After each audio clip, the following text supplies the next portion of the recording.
DVS ম্যাডামের ক্লাসে তোমাদের সকলকে স্বাগতম। আমি ডিভিএস ম্যাডাম। সবার আগে চ্যানেলটা সাবস্ক্রাইবের পর প্রত্যেকের নোটিফিকেশন অন রাখবে, যাতে যখন যখন ভিডিও আপলোড হোক তোমাদের কাছে পৌঁছে যায়। আলোচনার বিষয় ক্লাস 8 হিস্ট্রির আমরা প্রশ্নবিচিত্রার থেকে একটি প্রশ্নপত্র সলভ করছি, অর্থাৎ 7 নম্বর স্কুলের প্রশ্নপত্রটা সলভ করছি। ঠিক আছে, শুরু করা যাক। ভিডিওটা বেশি থেকে বেশি লাইক শেয়ার করো। তোমাদের লাইন ভিত্তিক পড়া অর্থাৎ পাঠ্য বইয়ের পড়া অলরেডি আমি করিয়ে দিয়েছি, তোমরা সবাই দেখেও নিয়েছো। যারা দেখোনি প্লেলিস্ট ভিজিট করো, তার মধ্যে আছে, দেখে নিও। হাতে কলমের প্রশ্ন উত্তর আমি করিয়ে দিয়েছি, গুরুত্বপূর্ণ প্রশ্ন উত্তর পাঠ্য বইয়ের সেগুলোও করিয়ে দিয়েছি, তো চ্যানেল ভিজিট করে দেখে নিও। এখন শুরু করা যাক। দেখো কি বলেছে, সঠিক উত্তর বেছে নিয়ে বাক্যটি পূর্ণ করো। ওকে, বলছে স্বাধীন হায়দ্রাবাদ রাজ্যের প্রতিষ্ঠাতা কে? অপশন আমাকে দিয়েছে নিজাম উল মুলক, নাকি সাদাত খান, নাকি ফারুক শিয়র, নাকি মুর্শিদ কুলি খান। তো এটা আমরা কি করব না, নিজাম উল মুলক। নেক্সট, পরেরটা আমাদের দিয়েছে যে কোন সন্ধি স্বাক্ষরের ফলে দ্বিতীয় বাজিরাও অধীনতামূলক মিত্রতা নীতি মেনে নেয়। কোন সন্ধি? এখানে আমাকে কি কি দিয়েছে না, সলবাইয়ের চুক্তি, নাকি বেসিনের সন্ধি, নাকি লাহোরের চুক্তি, নাকি আলিনগড়ের সন্ধি। এটা হবে হচ্ছে বেসিনের সন্ধি। নেক্সট, পরের প্রশ্ন, 1800 খ্রিস্টাব্দে সিভিল সার্ভিস বা অসামরিক প্রশাসকদের শিক্ষা দেওয়ার জন্য কলকাতা যে কলেজটি প্রতিষ্ঠা হয়েছিল সেটির নাম হিন্দু কলেজ, সংস্কৃত কলেজ, নাকি এশিয়াটিক সোসাইটি, নাকি ফোর্ট উইলিয়াম কলেজ। এটা আমরা লিখবো ফোর্ট উইলিয়াম কলেজ। ওকে, নেক্সট পরের প্রশ্নে চলে যাব। পরের প্রশ্ন আমাদের দিয়েছে নির্দেশ অনুযায়ী উত্তর দাও, সত্য মিথ্যা যাচাই করতে বলেছে। 1782 খ্রিস্টাব্দে লাহোরের চুক্তি অনুযায়ী জলন্ধর দোয়াবে ব্রিটিশ কর্তৃত্ব প্রতিষ্ঠা হয়। না, এটা কিন্তু আমরা তোমাদের ক্রস করব। ওকে, মানে মিথ্যা করব। নেক্সট বলেছে একটা বাক্যে উত্তর দেওয়ার জন্য কোন গভর্নর জেনারেলের আমলে কলকাতা মাদ্রাসা প্রতিষ্ঠিত হয়েছিল। এটা হেস্টিংসের আমলে হয়েছিল, তো আমরা লিখব ওয়ারেন হেস্টিংস।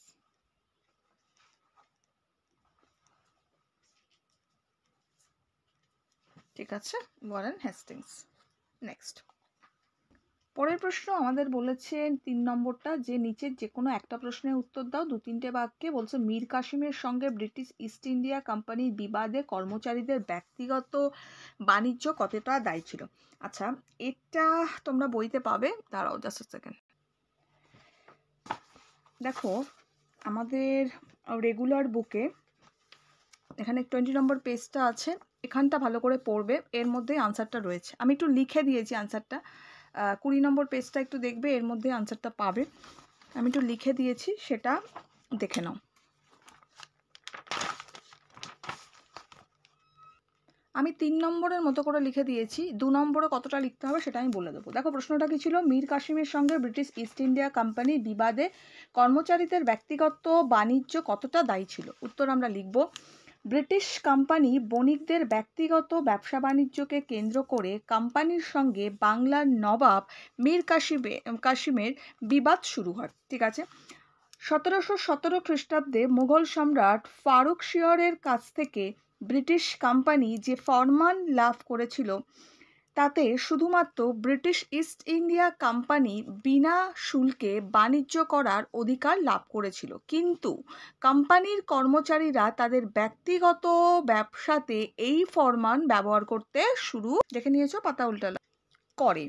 এই প্রেক্ষিতে 1 নম্বর, কোম্পানির বণিকদের বেআইনি ব্যবসার ফলে বাংলার অর্থনীতি সমস্যার মুখে পড়ে। 2 নম্বর, কোম্পানির বণিকরা শুল্ক ফাঁকি দেওয়া নবাবের রাজস্বে ঘাটতি দেখা যায়। 3 নম্বর, দেশীয় বণিকরা শুল্ক দিতে বাধ্য হওয়ায় তারা ব্যবসাতে অসম প্রতিযোগিতার সম্মুখীন হয়।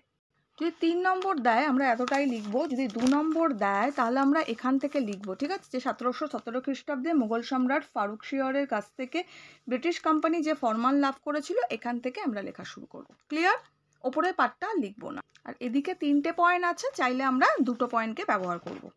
নেক্সট পরের প্রশ্ন বলেছে যে পিটের ভারত শাসন আইনের ফলে ভারতে প্রশাসনিক ক্ষেত্রে কি কি পরিবর্তন হয়ে। দেখো এটা আমরা পাবো এই যে এখানটা পাবো 36 নম্বর পেজ, ঠিক আছে। 36 নম্বর পেজে দেখো এখানটা দেওয়া আছে 1784 খ্রিস্টাব্দে ব্রিটিশের নতুন প্রধানমন্ত্রী উইলিয়াম পিট কি করেছে না নতুন এক আইন বানান, এখান থেকে লিখব সেই আইনে পিট প্রণীত বা পিটের ভারত শাসন আইন বলা হয়।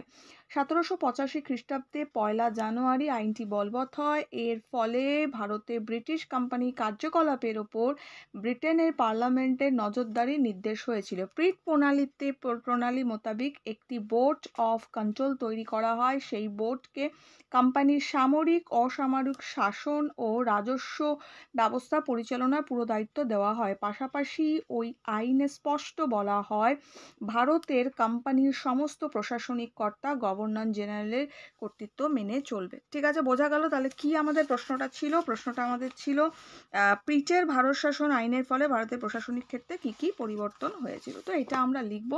এবার দেখো একটা কথা আমাদের মাথায় রাখতে হবে যে যখন টপার কপি যারা হয় বা টপার যারা হয় সবসময় একটু বেশি লেখে, বেশি লেখা সবসময় একটু ভালো। এবার সময় হিস্ট্রি তো এমনি আমাদের বেশি লিখতে হয়, সময়ের উপর ডিপেন্ড করবে সেটা, ঠিক আছে। তো সময় থাকলে এতটা লিখে দেবে, সময় না থাকলে অল্প লিখতে চাও তো নিচের লাইনটুকু লিখবে। এবার যত বেশি লেন্দি লিখতে পারবো সেটা ভালো, সবসময় একটু বেশি লেখা ভালো, কিন্তু সময়ের ওপর সেটা যতটা মনে করবে তুমি কমপ্লিট করতে পারবে ততটুকুই। 2 নম্বরে অল্প একটু লিখে দিলেই হবে। ক্লিয়ার? নেক্সট দেখো পরের প্রশ্ন কি বলেছে, দ্বৈত শাসন ব্যবস্থা কি। যে কোনো একটা প্রশ্ন 4-5টা বাক্যে দেওয়ার জন্য দ্বৈত শাসন ব্যবস্থা বইতে দেখো এখানে পেয়ে যাবে পেজ নম্বর 26, দ্য দ্বৈত শাসন ব্যবস্থা।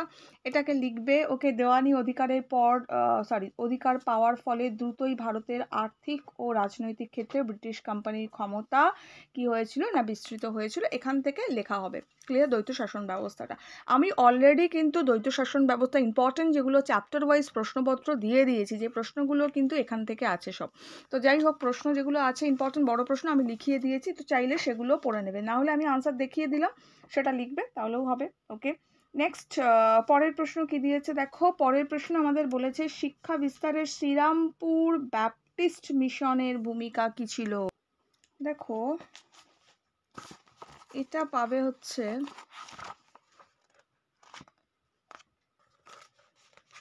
এইখানে পাবে, এই যে এই জায়গাটা পেয়ে যাবে। দেখো এখানটা কি বলেছে, উইলিয়াম কেরি আর ব্যাপটিস্ট মিশন। এখানে আমি কি বলেছে 1800 খ্রিস্টাব্দে ফোর্ট উইলিয়াম কলেজের পাশাপাশি শ্রীরামপুরে ব্যাপটিস্ট মিশন স্থাপন করা হয়েছিল। শ্রীরামপুর মিশনারিরা ব্রিটিশ কোম্পানির তরফে শিক্ষা বিস্তারের উদ্যোগে সামিল হন।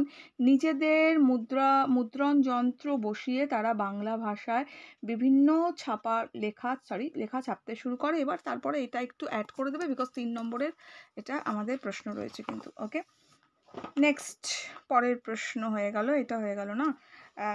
নেক্সট পরেরটা আমাদের কি বলেছে ফারুকশিয়রের ফরমার বাংলায় ব্রিটিশ ইস্ট ইন্ডিয়া কোম্পানি প্রায় অবাধে বাণিজ্যর পথ খুলে দিয়েছিল। ফরমানটি কি ছিল? দেখো পেজ নম্বর 19 ওপেন করো, এখানে টুকরো কথা দেওয়াই আছে। দেখো ফারুকশিয়রের ফরমান, আমরা এখান থেকে লিখব ফারুকশিয়রের ফরমানটা, আর এতটা পর্যন্ত লিখতে হবে, ঠিক আছে। এতটা পর্যন্ত আমাদের এতটা পর্যন্ত আমাদের লিখতে হবে ফারুকশিয়রের ফরমানটা একটু।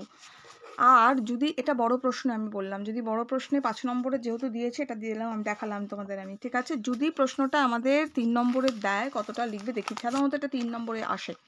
ওকে, তো 3 নম্বরে দিলে কতটা লিখবে আমি সেটা দিয়ে দিয়েছি, এটা এইভাবে লিখবে। ওকে, দেখো এইভাবে লিখবে, ফারুকশিয়র ছিলেন মুঘল সম্রাট। তিনি 1717 খ্রিস্টাব্দে ব্রিটিশ ইস্ট ইন্ডিয়া কোম্পানিতে অনেক সুযোগ সুবিধা দিয়ে যে আদেশ বা ফরমান জারি করেছিলেন তা ফারুকশিয়রের ফরমান নামে পরিচিত। ফারুকশিয়রের ফরমান অনুসারে ব্রিটিশ ইস্ট ইন্ডিয়া কোম্পানি বছরে মাত্র 3000 টাকার বিনিময়ে বাংলায় ব্যবসা বাণিজ্য করার অধিকার লাভ করেছিল। ঠিক আছে, ঠিক এইভাবে আনসারটা আমরা করব। হলো, পরের প্রশ্ন বলেছে মেকলে প্রতিবেদনটি কি। আচ্ছা, মেকলে প্রতিবেদন না, মেকলে প্রতিবেদনটা তোমরা পাবে